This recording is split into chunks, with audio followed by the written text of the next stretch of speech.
Jangan di atas. Lu nanti cariin kursi kayak gini ya. Ada satu kalau nggak salah.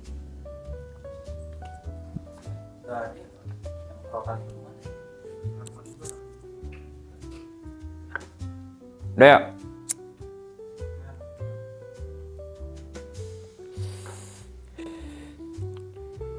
Amerika adalah setan besar.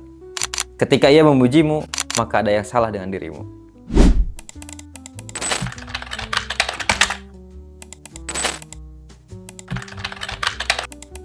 ...2026 telah bergulir.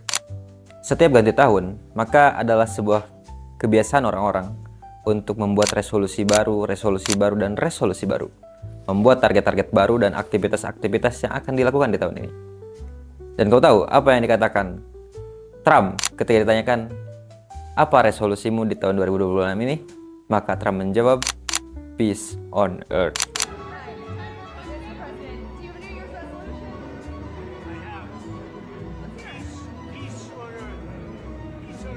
Nampaknya kata-kata Trump ini cukup menggelikan jika kita melihat, teman-teman.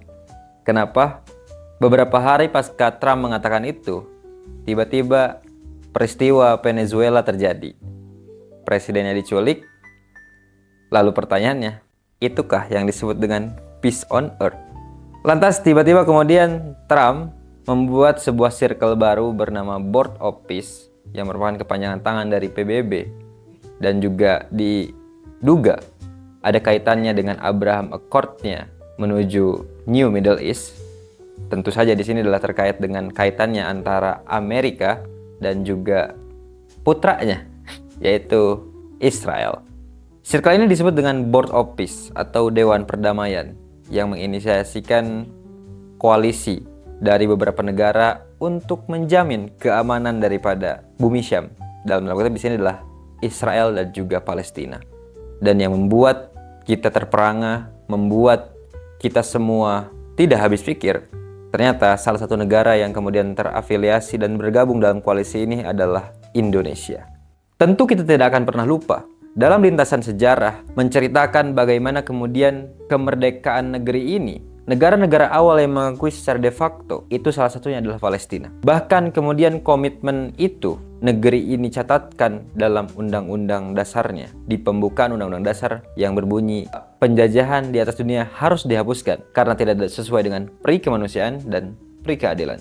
Maka langkah politik luar negerinya Prabowo ketika bergabung dengan koalisi ini mengundang pro dan kontra. Walaupun kebanyakan memang kontra juga, jujur Prabowo agak main di jurang nih kali ini. Setelah mungkin dia terperosok ke dalam jurang dengan politik dalam negeri yang tidak kunjung selesai, MBG kah, sawit kah, ataupun juga isu-isu yang lainnya, kali ini ia mengundang lagi decak, jenuh, dan juga bingung dari masyarakat dengan tergabungnya Indonesia sebagai bagian dari Board of Peace. Tentu untuk masuk circle, lu perlu adanya iuran sebagaimana arisan, maka Indonesia pun melakukan hal yang sama. Terhitung ada belasan triliun yang kemudian diberikan oleh Indonesia kepada Board of Peace ini sebagai mungkin dalam tanda kutip adalah uang pendaftaran.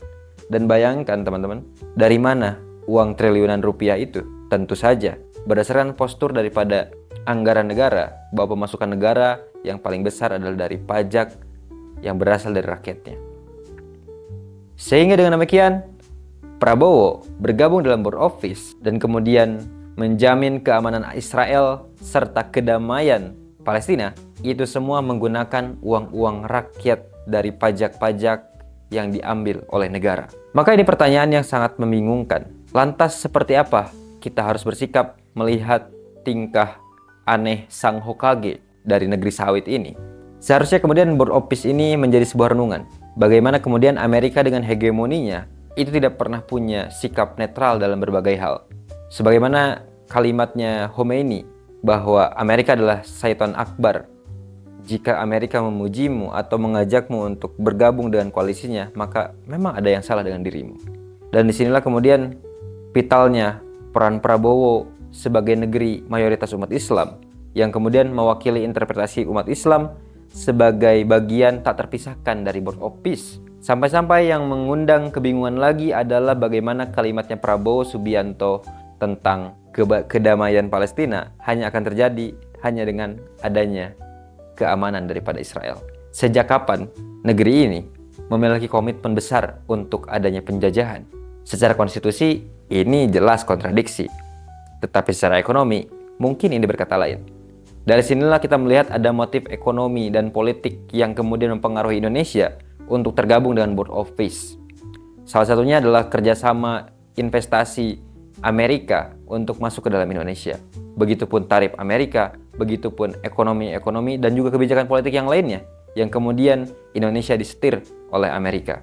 Atau paling tidak, secara logika adalah Indonesia mendapatkan manfaat dari berbagai macam hal dengan adanya kerjasama ini. Maka teman-teman sekalian, inilah yang kemudian kita bicarakan sebagai era menuju post-kapitalisme. Hari ini kita memandang bahwa ini semua bukan sebuah peristiwa yang terpisah antara satu peristiwa dengan peristiwa yang lainnya. Ini bukan peristiwa yang kemudian kita sebut sebagai anomali dalam kondisi dunia perdamaian hari ini. Maka bisa kita katakan, damaimu semu wahai tuan-tuan yang tergabung dalam Board of Peace. Selama kemudian penjajahan itu justru dilegitimasi dengan adanya Board of Peace, maka tidak akan pernah ada satu kata damai pun untuk Gaza bahkan Palestina.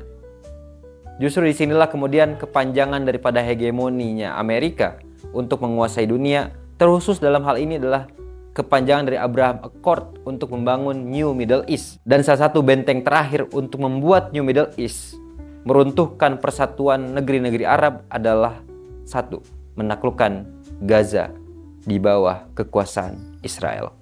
Berbicara soal post-kapitalism dan isu Board of Peace, ini mengatakan kepada kita bahwa kapitalisme global begitu canggih untuk mengukur dan mengatur negeri-negeri umat Islam. Kedaulatannya semu dan kebijakannya bisa disetir berdasarkan investasi ekonomi dan juga kebijakan politik. Maka teman-teman sekalian, inilah saatnya kita merenung bahwa semua hal ini adalah kebijakan sistemik ala Amerika dengan ekspansi ekonomi dan politiknya.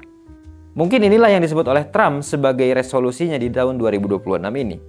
Yang dimaksud dengan peace on earth ala Trump adalah Board of Peace, yang kemudian di sana perdamaian disebutkan oleh Amerika bukanlah perdamaian yang dirasakan oleh seluruh dunia, tapi perdamaian yang sangat-sangat menguntungkan untuk Amerika sebagai sang ayah atau Syaiton Akbar, dan juga Israel sebagai Syaiton Asgard, yang di sini kita sebut sebagai putra kandungnya Amerika. Maka teman-teman sekalian, selamat datang di post kapitalism. Ini semua lahir bukan semata peristiwa berbeda dan terpisah-pisah.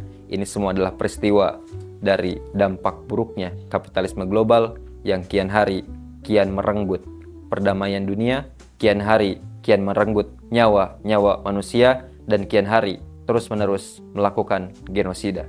Selamat datang di post kapitalism. Lagi pula kapitalisme akan berakhir.